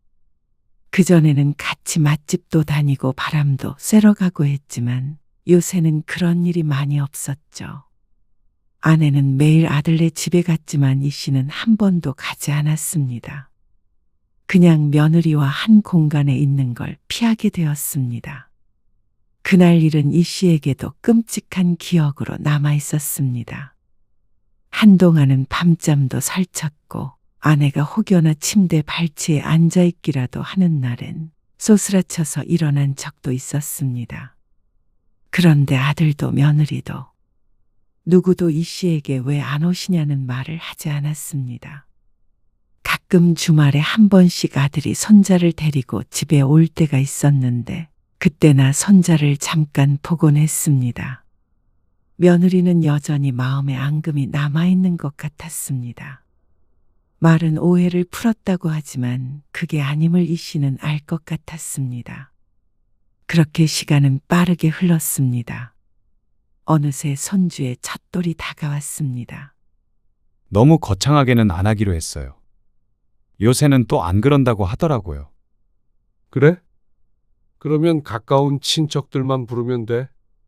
네. 간단하게 식당 빌려서 같이 식사하면 될 것 같아요. 그 말에는 이 씨도 동의했습니다. 아들 며느리는 돌잔치 준비에 바빠 보였습니다. 식사만 하는 자리라고 하더라도 여러 사람을 초대하는 일은 쉽지 않은 일이었죠. 그리고 돌잔치 당일이 되었습니다. 아버지, 오셨어요. 앉으세요. 준비하느라 고생했겠다. 며느리는 이 씨를 쳐다보지 않고 있었습니다. 마음이 불편했지만 신경 쓰지 않으려고 노력했습니다. 하지만 아들 부부와 이 씨 부부, 그리고 사돈 부부는 한 테이블에 앉게 되었습니다. 불편한 식사 시간이 이어졌죠. 식사를 하는 동안에도 이 씨는 말을 많이 하지 않았습니다. 손자 재롱만 보며 열심히 밥을 먹었습니다. 케이크 자를까요? 후식으로 케이크를 먹자며 아들이 케이크를 들고 테이블로 왔습니다. 아내가 나서서 케이크를 자르고 있을 때였습니다. 안사돈이 아기 손가락에 작은 금반지를 끼워주었습니다. 우리 강아지, 이거 할머니가 주는 선물이야. 그런데 그 순간 아기가 손을 흔들다가 반지를 떨어뜨렸습니다. 반지는 식탁 밑으로 굴러 들어갔습니다. 이 씨는 자연스럽게 몸을 숙여 반지를 주우려 했습니다. 발밑을 두리번거리다가 대각선에 떨어진 반지에 손을 뻗는데 그 순간 건너편에 앉아있던 며느리가 소리를 지르는 것처럼 큰 소리를 냈습니다. 아버님, 제 몸에 손 떼지 마세요. 며느리의 목소리에 이 씨는 반지를 줍는 것도 있고 급하게 몸을 일으켰습니다. 이게 무슨 말이야? 다들 어리둥절한 표정으로 이쪽을 쳐다보고 있었습니다. 하지만 가장 영문을 모르겠는 사람은 사실 이 씨였습니다. 닿지도 않았는데 무슨 몸에 손을 대지 말라는 것인지 몰랐습니다. 무슨 소리야? 반지 주우려고 한 건데. 항상 이런 식이죠. 일부러 아닌 척하면서 불쾌하게 만드시잖아요. 진짜 변태 아니에요? 며느리가 울먹이며 소리쳤습니다. 아들이 자리에서 벌떡 일어났습니다. 아니, 왜 자꾸? 하지만 답답해 해야 할 사람은 이 씨였습니다. 장난해? 사람을 어떻게 보는 거야? 누군가 작게 혀를 차는 소리가 들렸습니다. 이 씨는 얼굴이 화끈거렸습니다. 60평생 이런 수모를 당한 적이 없었습니다. 그것도 가족들 앞에서 손주의 돌잔치에서 변태 취급을 받다니. 다리 살짝 건드리셨잖아요. 건드리다니? 스치지도 않았는데. 그리고 너 정말 날 뭐라고 생각하는 거냐? 이 씨가 너무나도 억울해하자 주변 사람들이 더 술렁거렸습니다. 누구의 말을 믿어야 할지 모르는 표정이었습니다. 소매에 스친 거 아니에요? 옆에서 누군가가 좋게 말을 꺼냈습니다. 그런 느낌을 받지는 못했지만 그게 차라리 가장 말이 되는 것 같았습니다. 이 씨의 손이 며느리 다리에 닿는 느낌은 전혀 없었습니다. 그리고 자신이 정신이 나가지 않는 이상 행여나 그럴 일도 없었고 말이죠. 괜히 반지를 줍는다고 나섰습니다. 가만히 있었으면 오해할 일도 없었는데 말이죠. 아니, 생각해보면 더 억울했습니다. 만약에 다른 사람이 그랬어도 이런 식으로 반응했을런지. 쓰다듬지 않은 이상은 우연이라고 생각하는 경우가 대부분이지 않을까 생각했습니다. 그러니까 며느리가 이 씨를 변태라고 생각하고 있었으니까 이런 즉각적인 반응이 나온 것인 듯 했습니다. 그런데 아무리 그런다고 이렇게 사람들이 있는 데서 망신을 줄 생각을 한 것인지 이 씨는 쥐구멍이라도 숨고 싶은 기분이었습니다. 다른 오해도 아니고 며느리를 추행한 오해는 견딜 수가 없었습니다. 속을 뒤집어 까서 보여주고 싶은 심정이었습니다. 지난번에 모유수유 하는 것도 보려고 그러셨잖아요. 며느리의 마지막 말에 사람들 몇몇이 경악하는 얼굴을 했습니다. 그 모습을 보고 이 씨는 눈을 질끈 감아버렸습니다. 예, 그건 오해였잖아. 그런 말을 하면 어떡하니? 아내도 황당함을 감추지 못하고 며느리를 쳐다보았습니다. 이쯤 되면 며느리가 이 씨를 골탕 먹이려는 것으로밖에 생각이 되지 않았습니다. 하도 오해라고 하시니까 그냥 넘어갔던 거예요. 뭐? 오해는 풀겠다고 애 봐달라고 했잖아. 그래서 아내가 매일같이 가서 애도 봐주고 했는데 며느리는 속으로 다른 생각을 하고 있었습니다. 아니, 며느리가 자신을 꺼려한다는 것은 알고 있었습니다. 하지만 이렇게 일을 크게 만들 줄은 몰랐습니다. 고작 뭔가가 스치는 느낌 때문에 말이죠. 무엇이 며느리를 그토록 예민하게 만들었는지 이 씨도 알지 못했습니다. 하지만 그 이유가 무엇이 되었건 간에 도저히 이 씨는 며느리를 마주보고 있을 수 없었습니다. 아니, 평생을 가도 이제는 좋은 사이가 될 수 없었습니다. 반지는 알아서 주어라. 그리고 내가 혹시라도 손가락 하나라도 건드렸다면 나는 이 자리에서 혀 깨물고 죽을 수도 있어. 그것만 알아둬라. 이 씨는 그 말만 남기고 빠르게 자리를 벗어났습니다. 더는 시선을 견디며 서 있기가 힘들었습니다. 뒤에서 아들이 부르는 소리가 났지만 뒤돌아보지 않았습니다. 그리고 그런 그의 옆에 아내가 섰습니다. 아내도 적잖이 화가 난 것 같았습니다. 쟤는 지 시아버지를 어떻게 보는 거야? 게다가 이렇게 많은 사람들이 있는데 나 진짜 가만히 못 있어요. 가만히 못 있으면? 이 씨의 질문에 아내는 답을 하진 못했습니다. 하지만 그만큼 분하다는 사실은 전해졌습니다. 하지만 아무리 아내가 화가 난다고 한들 이 씨만 할까요? 이 씨는 속에서 천불이 일었습니다. 살다 이런 일이 있을 거라고는 상상조차 하지 못했습니다. 처음엔 사소한 오해라고 생각했지만 그게 아닌 모양이었습니다. 처음부터 색안경을 끼고 자신을 바라보니 무엇을 한들 이상해 보이고 미심쩍어 보일 수밖에 없었습니다. 아니면 이상한 뉴스를 하도 많이 봤다거나 그런 것이 아니라면 도저히 설명이 안 되는 상황이었습니다. 그리고 어지간한 악감정이 없는 한은 그렇게 공개적인 장소에서 모욕을 줄 수는 없었습니다. 돌잔치 이후 이 씨는 깊은 우울감에 빠졌습니다. 새벽마다 잠에서 깼고 입맛도 없었습니다. 이 씨의 여동생에게서 이틀 전에 연락이 왔었는데 무슨 일인지 조심스럽게 묻는 그 말에 이 씨는 고개를 떨굴 수밖에 없었습니다. 다른 사람들은 자신을 어떻게 생각하고 있을지 몰랐습니다. 세이개는 내가 마음 같아서는 명예훼손으로 고소해버리고 싶어. 아내도 비슷한 전화를 받았는지 때때로 울분을 토해내기도 했습니다. 하루아침에 사람이 사는 게 아닌 게 되어버린 듯 씁니다. 당신 병원이라도 가봐요. 얼굴이 너무 수척해졌어. 괜찮아. 그냥 좀 피곤해서 그래. 하지만 괜찮지 않았습니다. 아들과 며느리에게서는 그날 이후로 연락이 없었습니다.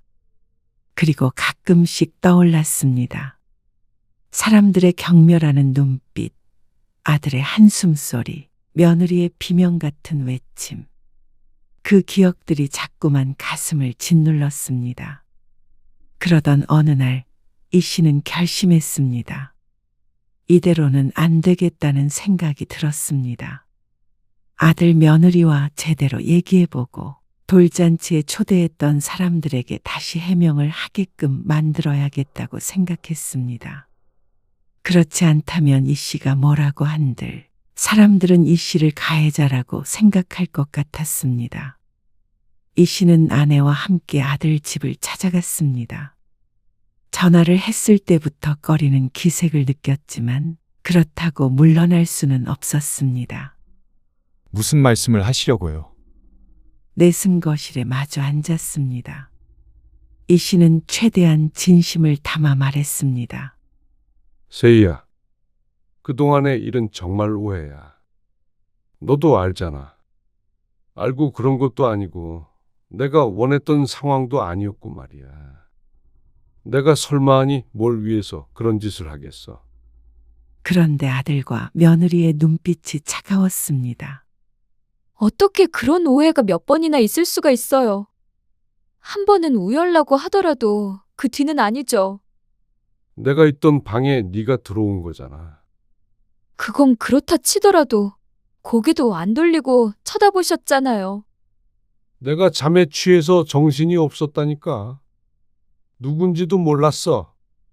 내가 도대체 왜 이런 걸 설명해야 하는지는 모르겠는데 몇 번이나 더 말해야 이해하겠어.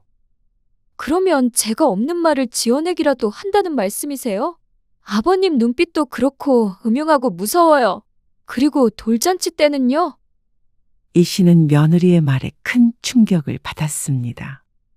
반지를 주우려고 팔을 뻗었고 모르겠다 소매가 스친 건지 어쩐 건지 무슨 말을 하고 있는지도 모르겠어. 정말로 스친 게 맞아? 그러자 며느리가 잠시 할 말을 잃은 듯 했습니다. 눈동자도 좌우로 굴리는 게 자신 스스로도 확신하지 못하는 듯 했습니다. 거 봐라. 옆 사람 옷이 닿았을 수도 있고 착각일 수도 있잖아. 세희야, 정말이야? 몰라. 그런 느낌이 난 것 같은데. 근데 설마 나 의심해? 기가 막혔습니다. 이렇게 긴가민가해하면서 그 자리에서는 어떻게 그렇게 자신한테 소리를 친 것인지 너무나도 야속했습니다. 그런데 아들은 그런 며느리를 나무라지 않고 오히려 이 씨에게 말했습니다. 아버지, 그만하세요. 세희도 상처받았는데 왜 자꾸 들추세요? 들추는 게 아니잖냐.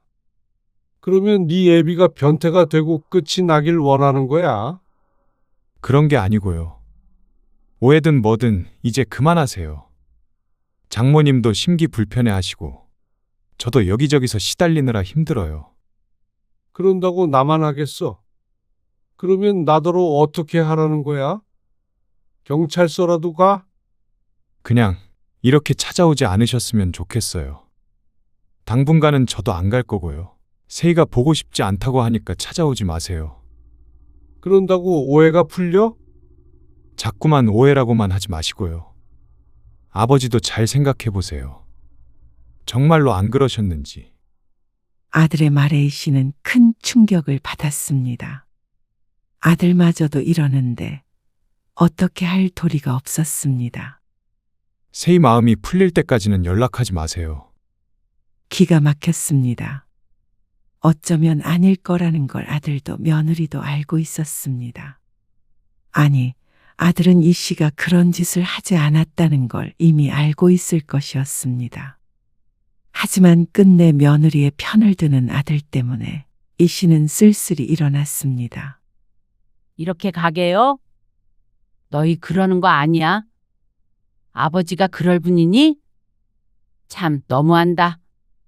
속으로는 그런 생각을 했으면서 애 봐달라고 할 때는 그렇게 아무렇지 않은 척을 했니? 세희 너는 네가 정말로 피해자라고 생각했다면 나랑도 연을 끊었겠지.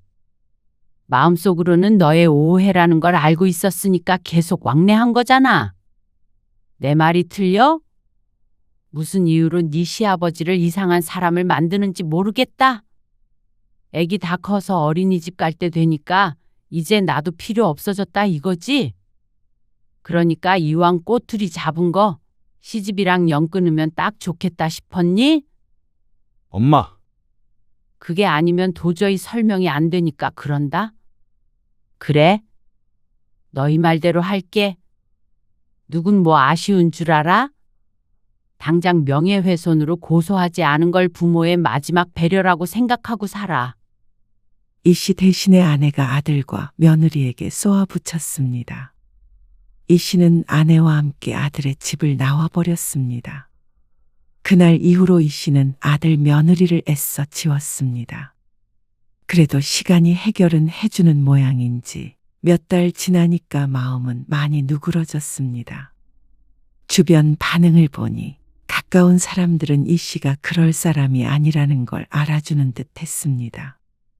그래서 그냥 작은 해프닝이라고 생각하고 살기로 했습니다. 몇 달이 지났습니다. 그동안 아들 며느리와는 왕래하지 않았습니다. 전혀 연락도 없었습니다. 그래서 이 씨는 자식은 없는 셈 치고 살기로 마음먹었습니다. 그러던 어느 날 아들에게서 전화가 걸려왔습니다. 이 씨는 망설이다가 전화를 받았습니다. 아버지, 드릴 말씀이 있는데요. 이 씨는 대답하지 않았습니다. 저희 살고 있는 집 말이에요. 이거 내놓으셨어요? 뜬금없는 말에 이 씨가 의아해했습니다. 부동산에서 찾아왔어요. 부동산? 네, 집 내놓으셨다고. 이거 결혼하실 때 저희 살라고 주신 거잖아요. 아들의 말에 아내를 돌아보았습니다. 아들이 살고 있는 집 명의가 아내의 것이었는데 결혼하면서 아들 내보고 살게 했던 집이었습니다. 이 씨가 아내에게 작게 묻자 아내가 대답했습니다. 그거 팔아버려야지. 이리 줘봐요. 아내가 휴대폰을 뺏어가더니 말했습니다. 잠깐 살게 해준 집인데 그게 어떻게 너희 거야? 명의? 주기로 한 게 뭐? 주기로 했으면 안 주기로 할 수도 있는 거잖아. 뭐가 억울해?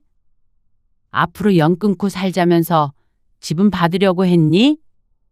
이 씨는 아내의 말에 조금 놀랐습니다.